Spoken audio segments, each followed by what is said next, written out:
I have spent some time with property management executives, and I enjoy doing it because they have some incredible stories in this business, as you can imagine. And some of those stories are about the clients they work for and the mistakes they made. So I figured we need to do a top 5 mistakes that investors make in this business. And I'm interviewing an expert in the field. You're going to want to hear from this dude. Stick around. Let's go!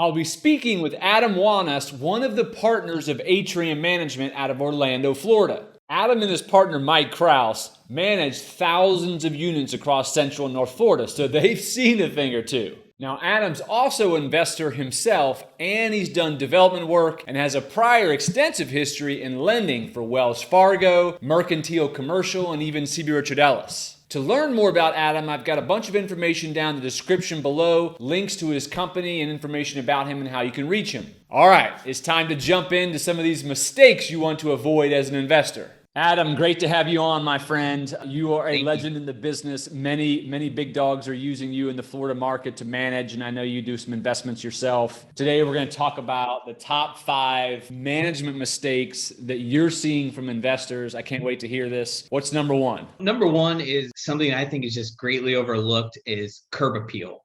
I was reading an article the other day and I saw just on the sales side, if you're looking at selling your home, just by having your landscaping done properly, gives you an increase up to 12.7%. By not doing simple things as cleaning your gutters, power washing your sidewalks, you can lose as much as 10%. So even on a typical sale of something as simple as a home, that's a 22% swing in the negative if you're not taking care of those. So when we have a new property, I think most people think, what can I do to the interior to drive rent? And I think you need to start with the exterior.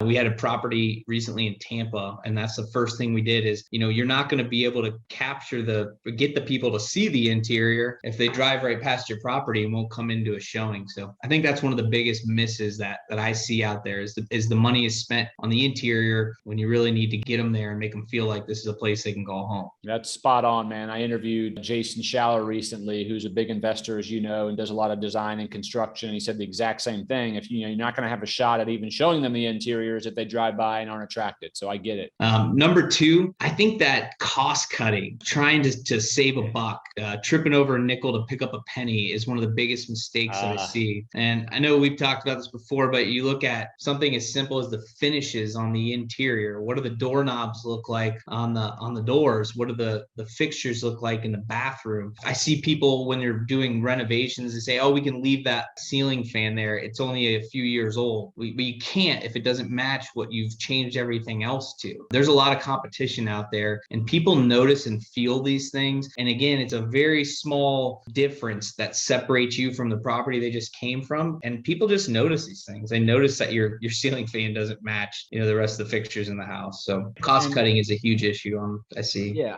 And I got to imagine, from a real estate broker's perspective, if you can have the interior legit and done correctly in a manner that is driving the most rent, not trying to save the most cost, every dollar increase in rent as a result of spending money correctly, when you divide that by a cap rate, will far exceed sort of the thought of cost saving. To your point, if it's a difference between 10 grand and 8 grand a unit, I'm telling you right now, if you spent the 10 grand, you're probably going to get that little bit of higher rent, which when divided by a cap rate on the NOI far exceeds the $2,000 for God's sakes. Yeah. And you get the better resident while you're managing it. And, right.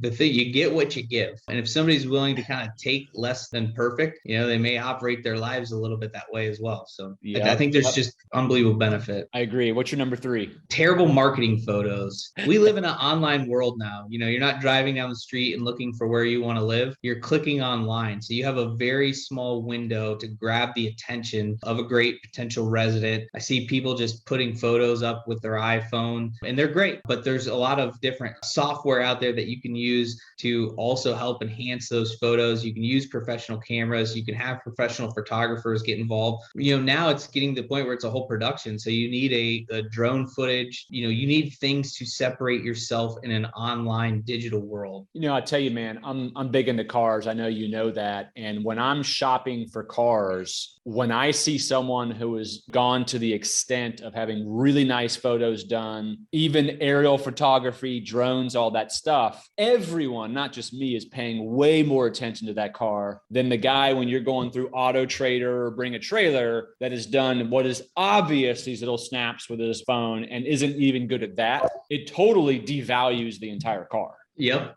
It's funny you say that because I've been looking online and it's really hard to find cars these days. And so I've actually never paid more attention to how poorly some of these online photos are. Incredible. In that world, it blows my mind. And that's for a $50,000, $100,000, $150,000 vehicle. We're talking about $20 million assets, and you can't get good photos? Yep. All right, brother. Number 4. Number 4 is communication. And I think communication goes, and I'm talking about communication from management to the actual resident. There is a lot of technology out there that better enhances the communication between the management team as well as the resident. We have a equation we use for our staff. It's E plus R equals O. E being if there's an effect, we have the opportunity to handle the reaction, and that creates the outcome.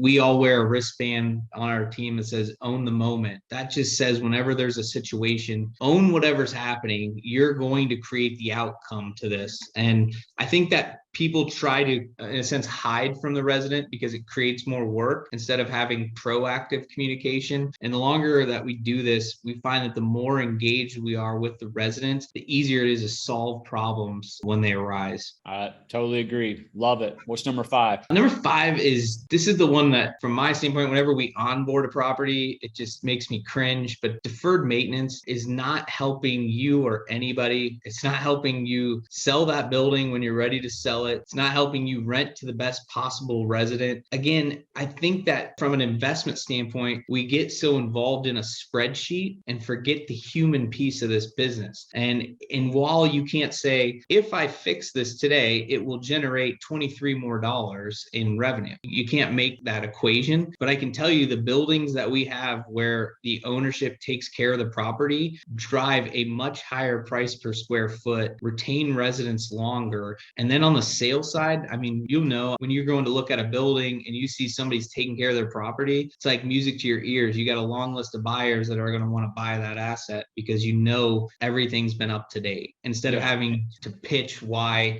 oh, it's not this much, it's not that much to fix this. You know, it's more people want that asset. There's definitely a financial component to one's sort of psychological thought process when they're walking through an asset to buy it when there's obvious delayed maintenance. Because if there's obvious delayed maintenance to the eye, in the mind, there's even more on things you can't see, that the records aren't as well, that it just creates an issue. I totally get it.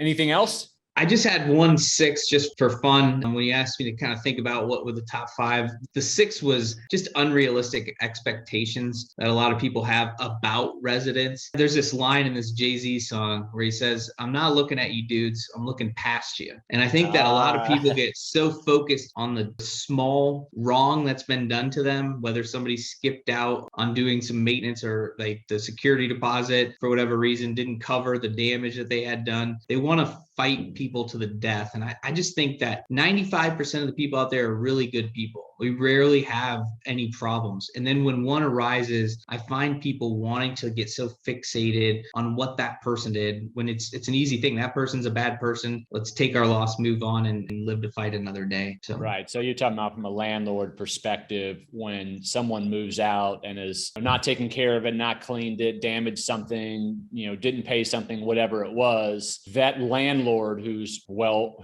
probably worth well more than the tenant is expending their own intellectual capital to just go after them, their family, their dog, their cat, everything until they're made whole because of the injustice. I get like an episode of Sopranos, like they're become awesome. Exactly. I get it. Dude, those are great points. Thanks so much for being on here. I definitely want to have you on again, and I'll see you on the next one. All right. Thanks so much. Well, there you heard it from someone with plenty of experience, investors. If you got some value out of this, please give me a like down below. Make sure you subscribe and hit that notification bell so you're aware of my videos as they come out each week. See you guys on the next one.